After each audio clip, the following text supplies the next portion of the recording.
निश्चित रणजित, धन्यवाद तू दिलेल्या सगळ्या माहितीबद्दल। दरम्यान अशा पद्धतीने घागरा चोळी अंबाबाईला नेसवण्यात आल्यामुळे आता साहजिकपणे संताप व्यक्त केला जातोय आणि आंदोलनं देखील केली जात आहेत। त्यापैकी एका आंदोलकाने या सगळ्या प्रकरणावरती काय प्रतिक्रिया दिली आहे ती ऐकूयात।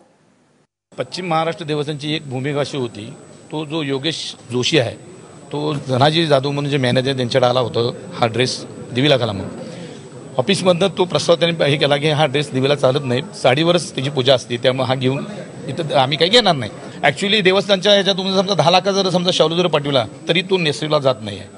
ह्या बऱ्याचशा गोष्टी त्यांच्या पद्धतीने अरेरावीने प्रत्येक वेळा ते करत आलेले आहेत। प्रत्येक वेळा देवस्थान बदनाम होते आहे, पण देवस्थानची खरी भूमिका आज अशी आहे, प्रत्येक वेळेला त्यांना सगळ्या गोष्टी म्हणजे काडीपेटी बसणं, वाती बसणं आणि काय ज्या लागणार आहे देवीला रोज साहित्य हे देवस्थानकडे पुरवलं जाते।